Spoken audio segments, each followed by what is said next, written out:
Bonjour et bienvenue dans cette émission Clin d'œil aux actions citoyennes. Donc cette émission est là pour donner l'accent aux personnes qui font des actions au quotidien, tournées vers leur communauté et puis pour partager, pour savoir que ces actions-là existent, peut-être pour se connecter à ces personnes qui donnent à leur environnement et puis aussi pour donner des idées pour donner du baume au cœur, en fait, pour un monde meilleur. Parce que l'idée, en général, des gens qui contribuent aux actions autour dans leur communauté, c'est vraiment pour créer un monde meilleur. Donc, rapidement, je me présente. Moi, c'est Christelle. Je suis coach et j'aide les parents à recapturer leur liberté, à fonder justement un foyer qui soit harmonieux et stable. Et aujourd'hui, mon invitée est Anne-Henri. Donc, Anne, est-ce que tu pourrais te présenter, dire qui tu es? Bonjour et bonjour à tout le monde. Et merci Christelle pour cette invitation. Alors, qui je suis?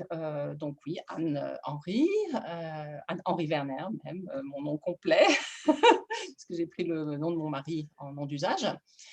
Donc moi, je suis une Française installée en Allemagne depuis 35 ans maintenant.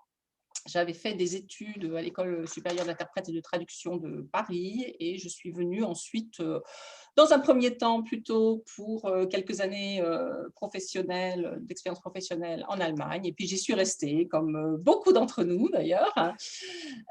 Entre-temps, oui, j'ai travaillé dans des entreprises et puis je suis à mon compte depuis 28 ans en tant que traductrice indépendante, spécialisée et assermentée. J'ai des enfants, j'ai 2 filles qui sont maintenant adultes. Heu, voilà, voilà, ça c'est ma vie, C'est professionnelle, toi. dirons-nous. OK. Alors, tu es active au point de vue de tes actions citoyennes. Donc, comment elles se déroulent? Qu'est-ce que tu fais? Alors, je fais beaucoup de choses et Mhm. j'ai fait beaucoup de choses parce que je dirais que l'engagement citoyen pour moi, c'est un petit peu comme une seconde nature. Je sais pas, j'ai même du mal à expliquer, on me demande souvent. Hem, j'ai toujours eu envie d'être active, de participer, à ce qui se passe autour de moi. Participer, mais également, finalement, ça vient des fois d'une certaine de curiosité, voir comment les choses fonctionnent aussi Ah, d'accord. et on voit mieux les choses, comment elles fonctionnent quand on y participe De justement. l'intérieur, oui. J'aime bien voir les coulisses, en fait, un petit peu de l'action, du théâtre. Et je crois que ça a peut-être été aussi une des motivations dans mon action. Et en fait, j'ai toujours essayé plus ou moins de m'engager. Par exemple, quand mes enfants étaient scolarisés, donc étaient dans des écoles, j'ai été pendant très nombreuses années, pendant 18 ans, je crois, j'ai été dans ce qu'on appelle en Allemagne les Elternbeirat, puisque mes Mhm. enfants étaient dans des écoles allemandes qui sont d'ailleurs très, très, c'est un rôle très important dans les écoles allemandes, beaucoup plus que dans les écoles françaises, par exemple. Et non seulement j'y ai apporté donc mon action, c'est certain que je me suis engagée, j'ai travaillé, mais moi, ça m'a servi également à comprendre ce système d'éducation dans lequel mes filles grandissaient, que moi, je ne connaissais Exact. absolument pas et qui est complètement différent de celui dans lequel j'avais été éduquée. Et ça m'a permis donc de mieux les accompagner aussi, parce que je comprenais un petit peu les tenants et aboutissants de ce qui se passait. Donc, en fait, C'est un peu du donnant-donnant. ça te permet de mieux t'intégrer, de mieux comprendre. Et là, sur le coup, en plus, par rapport à tes filles, de mieux pouvoir les accompagner. Là, dans ce cas-là, c'est vraiment un très bon exemple, notamment. Et d'ailleurs, ça m'est souvent arrivé de dire à des personnes, à des Françaises qui n'étaient pas depuis très longtemps en Allemagne et puis qui disaient: «Oh, mais j'arrive pas à rencontrer des Allemands». Je disais: «Mais engage-toi dans une association, Ah, fais quelque chose avec les gens». Et mm. là, le contact va venir automatiquement et en plus l'intégration, se fait d'une manière, beaucoup plus facile et puis en général on est accepté, hein, ça se passe bien. Donc voilà, ça a été toute une partie, disons la partie où j'ai accompagné, mes enfants quoi finalement et où, je travaillais quand même toujours à côté, donc ça me permettait de gérer un peu les 2 en même temps. Et puis, sinon au fur et à mesure que mes filles grandissaient, j'avais un petit peu plus de temps et là, je me suis tournée vers une association dont j'étais membre, qui s'appelle Français du Monde ADFE, qui est une association reconnue d'utilité publique en France de représentation des Français de l'étranger et qui représente, alors donc représentée dans le monde entier et qui représente les Français aussi bien vis-à-vis des autorités consulaires que sur le terrain, donc d'aider un petit peu les gens. Alors après ça dépend évidemment des conditions locales, mais ça peut être aussi faire des activités conviviales ou de l'information, etc. Et donc, il y a une association comme ça ici pour la S, à Francfort, donc, dont j'étais membre. Donc, je me suis mise à devenir un membre un peu plus active. Et au sein de Français du Monde ADFE de la S, nous avons une très grosse activité. C'est la principale, c'est ce qui s'appelle l'animation enfantine. L'animation enfantine, c'est ce qu'on appelle également en France, enfin, par rapport à l'enseignement français à l'étranger, un programme FLAM. FLAM, c'est français langue maternelle. Et donc, ce sont des activités qui s'adressent à des enfants, souvent binationaux, dans notre cas souvent franco-allemands, qui sont scolarisés dans des établissements allemands, donc qui sont très exposés à l'allemand, qui vivent plus dans un milieu allemand que français. Et donc, l'animation infantile leur permet de pratiquer le français dans le cadre d'activités hebdomadaires, dans un autre cadre que la maison. D'accord. C'est de quel âge à quel âge? Alors, ici à Francfort, enfin à Francfort, et on a également un groupe à Königstein, on en a eu à Friedrichsdorf qui est un petit peu éteint pour le moment. C'est, je dis, de 0, parce qu'en fait, le premier groupe, c'est pour les mamans avec les bébés. Comme ça fait déjà un peu l'intégration. Hein, donc, c'est de 0. Les plus âgés ont 15 ans. Nous terminons avec un groupe d'enfants, de jeunes pré-ados, ados, qui participent à une émission de radio que certains connaissent sans doute, c'est l'émission Aller-Retour à Darmstadt, qui est sur Radio Darmstadt une fois par mois. Et donc, notre groupe fait la première demi-heure. Ils font leur propre rubrique et quand hors situation Corona, ils vont en studio et présentent en direct leur émission. Et donc, maintenant, depuis une quinzaine d'années, je suis responsable de ce programme et depuis 10 ans, je suis même présidente de l'association dans son ensemble. Donc, ça m'occupe pas mal et ce volet de l'animation infantile est extrêmement, extrêmement intéressant et pour le moment en cours d'évolution. Puisque, mais là, c'est du tout, voilà, c'est en train de se faire. Il y a un projet de se regrouper avec d'autres associations dans le monde pour créer une fédération, pour évoluer un peu plus. En fait, c'est la situation Covid qui nous a amenés à nous regrouper. Depuis un an, nous discutons, nous échangeons beaucoup de par le monde et nous voyons qu'il y a des choses à faire évoluer. Et donc, je suis en train de travailler pour le moment déjà sur mon prochain projet qui serait celui donc d'une fédération. Mais là, c'est du scoop, là. Oui, je vois ça.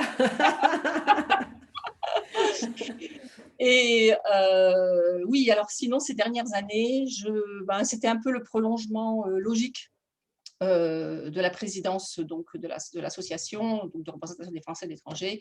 Je me suis également engagée dans le volet politique de la représentation des Français de l'étranger, puisque je suis depuis 2014 conseillère consulaire et également élue à l'Assemblée des Français de l'étranger. C'est un mandat donc de représentation, un mandat consultatif, mais un mandat politique, et donc avec une élection. Hein, et donc c'est un mandat qui aurait dû se terminer il y a un an. Et du fait de la situation Covid, les élections ont été annulées, mais là, elles sont prévues pour le 30 mai. Et donc, pour le moment, je suis également beaucoup occupée à préparer une campagne électorale et surtout à préparer les personnes qui vont prendre la succession, puisque moi, j'ai décidé que je suis sur la liste, etc., mais je ne veux plus être élue. Ça faisait quand même beaucoup de mandats à la fois, enfin un peu beaucoup de cumul de fonctions, et je me suis rendu compte qu'à force de faire beaucoup de choses, trop de choses, on fait beaucoup de choses, mais rien de vraiment bien. Et là, j'ai envie de me recentrer sur l'associatif et quelques petits projets personnels. Ok. Oui, donc tu donnes beaucoup de ton temps, du coup, à justement toutes ces organisations et pour mieux comprendre le monde dans lequel tu vis et le faire bouger aussi. Et ma question, c'est du coup, mais qu'est-ce que ça t'apporte? Donc oui, ça t'apporte le fait de mieux comprendre le monde dans lequel tu vis, ça c'est une chose. Et donc du coup aussi, ça t'a apporté le fait de mieux t'intégrer, mais bon, maintenant, tu n'as plus besoin de t'intégrer, je pense. Donc, est-ce que ça t'apporte encore autre chose, a priori? T'en tires encore quelque chose Oui, d'autre? énormément. Tu es coach, donc tu sais ce que c'est que le développement personnel. C'est une vague idée. Pour moi, l'engagement, c'est du développement personnel. Ah, ok. J'évolue moi-même avec chaque situation. Et je trouve que justement, dans l'associatif ou dans le politique, où on n'est pas encadré comme dans une entreprise avec une hiérarchie verticale, etc., on a beaucoup plus de responsabilités finalement personnelles, beaucoup plus de créativité. Et on apprend énormément de choses sur soi-même, à dépasser ses limites, à aller plus loin, ou des fois à devoir reconnaître aussi ses limites, tout simplement. Et dire, OK, là, pour le Eh, moment, stopper. bon, bah, voilà, stop, non, c'est trop, je n'arrive pas à gérer. Ce sont des domaines aussi où on rencontre énormément de personnes très, très diverses. Ouais. Donc la diversité humaine de ces échanges humains, alors avec voilà, le noir et le blanc, hein, tout n'est pas rose. On apprend beaucoup de choses sur l'humain, oui, on apprend énormément de choses sur l'humain. Et donc, on apprend beaucoup de choses sur soi-même aussi, sa manière de réagir. Il y a énormément de situations où je ne réagis plus maintenant comme je réagissais il y a 10 ans, par exemple. Mhm. Et donc, voilà, c'est ce que moi, ça m'apporte. Et toujours des nouvelles personnes. Également aussi, finalement, je m'en aperçois avec d'autres personnes de mon entourage, c'est que la vie est quand même un petit peu linéaire, c'est-à-dire que normalement, on travaille, ensuite, je sais pas, on va voir ses enfants, ils seront grands, à la retraite, et on se retrouve toujours un petit peu entouré de personnes qui sont de la même génération ou un peu du même âge que Ouais, qui avance moi-même. pareil, en fait. Ouais. Ouais. Et en ce qui me concerne, du fait que je suis impliquée dans des tas de cercles divers, je me suis rendu compte ces dernières années que mon entourage a énormément rajeuni, quoi. Il est beaucoup plus jeune que moi. Parce que, ben voilà, dans l'associatif, notamment au niveau de l'animation enfantine, j'ai aussi beaucoup à faire avec les personnes qui sont tout simplement beaucoup plus jeunes que moi et ça me fait du bien. Ça me fait du bien de voir un petit peu comment ils évoluent, quels sont leur état d'esprit, qui est un petit peu différent. Je vois les évolutions aussi, je vois les évolutions de la société. Et tout ça, finalement, bah, Mhm. voilà, ça donne des journées intéressantes, bien remplies. Alors, à côté, je fais mon travail hein, quand même aussi, professionnel, il ne faut pas À côté oublier. de ça. À côté de ça, il faut quand même gagner sa vie. Donc finalement, qu'est-ce qui dans ta tête, qu'est-ce qui t'occupe le plus? Qu'est-ce qui prend le plus de place dans ta tête? Est-ce que c'est ton travail ou est-ce que c'est tout ce monde associatif? Je pense plutôt que c'est l'associatif. Enfin, c'est le monde, tout simplement, quoi. J'ai aussi une très, très grande curiosité, en fait, du monde et en fait, j'ai toujours envie de faire des choses nouvelles donc le travail professionnel, comme je l'ai dit tout à l'heure, je le fais déjà depuis 28 ans donc voilà, il arrive un moment où c'est une routine, même si j'ai un métier où on n'est jamais vraiment dans la routine, c'est quand même toujours un peu nouveau. Il y a quand même une routine qui s'installe, hein, et qui fait que, bon, il arrive un moment où on se dit: «J'ai un peu fait le tour de la question», mais très bien, voilà, c'est comme ça. Alors qu'au contraire, dans les engagements, dans les divers engagements, on peut toujours trouver quelque chose de nouveau, justement. Il y a toujours, c'est la nouveauté, en fait. Et après, sinon, c'est vrai que, bon, en plus, bah, comme, oui, je suis à mon compte, j'évolue chez moi, dans mon propre bureau, et tout part d'ici, quoi. C'est-à-dire, aussi bien mon travail professionnel que mon travail associatif ou politique. Bon, il y a eu évidemment, avant la période Covid, on était beaucoup plus aussi à l'extérieur, ça c'est sûr, mais sinon, malgré tout partait un petit peu d'ici. Et je me suis habituée aussi à ne pas cloisonner ma vie. C'est-à-dire que je suis également pratiquante assidue de yoga, et en yoga, on parle beaucoup de flux, et c'est comme ça que je vois ma vie, c'est-à-dire c'est un flux entre les différents domaines, le domaine privé, le domaine professionnel, le domaine associatif, le domaine politique.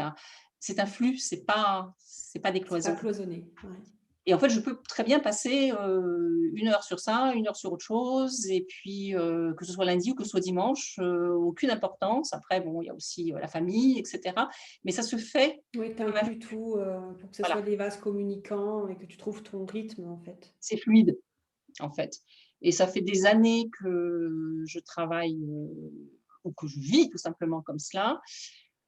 Et je m'aperçois que ça me convient très, très bien, en fait, que j'ai pas besoin de faire lundi, vendredi, 2 jours de pause, et puis voilà, mes pauses, bah, je les elles sont dans le flux, mes pauses. Oui, bah, ça veut dire, en fait, que tu vis ce que tu fais, en fait. Tu as pas besoin d'en faire des pauses, tu pas des moments de vie et des moments de travail où, Non, il y a certaines personnes qui disent que ils n'aiment pas du tout le mot work-life balance parce qu'il y a work et il y a life. Et en fait, bah, du coup, ça sépare les 2 et ça tend à faire croire que work n'est pas la vie. c'est pas la vie. Et en Voilà, fait, toi, c'est justement, c'est ce que tu es en voilà, train c'est de dire. exactement, C'est pas oui, du c'est ce tout que ça je dis. comme tu vois Oui, pas ça comme ça, en quoi. fait, bah, C'est juste une life balance. voilà, le travail, et d'ailleurs, c'est souvent amusant, même dans ma famille ou dans mon entourage, quand on me dit, «Ah, tu as du travail?» Je dis: «Oui, j'ai du travail», mais des fois, il faut que je remette les choses au point, de dire que quand je suis au travail, bah, des fois, c'est pas forcément du travail payé, quoi. C'est aussi mon travail associatif, que c'est, oui, Mmh, mmh. travail.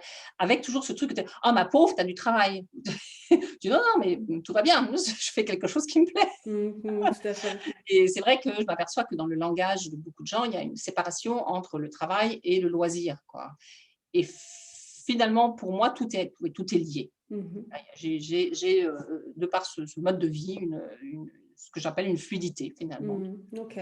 Donc tu trouves de la fluidité dans, tes actions associatives, tu trouves là que justement tu es dans le flow, tu retires de l'énergie, tu as une rencontre avec des gens que tu n'aurais pas autrement, une diversité, Oui, dans les rencontres et dans les connaissances et donc du coup, l'associatif t'emmène au développement personnel, donc ça je trouve ça super. Moi je dis souvent l'entrepreneuriat mène aussi au développement personnel, aussi, aussi. et Je l'ai vécu aussi, puisque je oui. me suis mise à mon compte, et puis, bah, ça s'est pas venu du jour au lendemain non plus, hein. Il y a aussi, Mmh. je l'ai vécu aussi, c'est vrai, le fait d'être entrepreneur, ça t'amène à faire sortir beaucoup de choses de Tout à toi. fait. Et après, au bout d'un certain temps, on dit toujours, on fait du transfert de compétences, d'un Mmh. domaine à l'autre. Tout à fait. Après c'est à nouveau, c'est les Oui, flows, les oui, flux. les vases communicants. Tout à fait. OK. Alors où est-ce qu'on peut te trouver? Pour les personnes qui écoutent et qui ont envie de se joindre peut-être, à tes actions ou les personnes qui t'écoutent et qui ont peut-être des idées, se disent: «Ah j'aimerais bien en parler avec Anne pour voir un peu son point de vue». Où est-ce qu'on te trouve? Alors, je pense qu'on me trouve assez facilement sur internet, parce que comme je fais beaucoup de choses, je suis assez visible, je suis assez transparente. Tu as pas mis de pseudo ou de alias Donc ou? non, même pas. Moi, je suis comme je suis.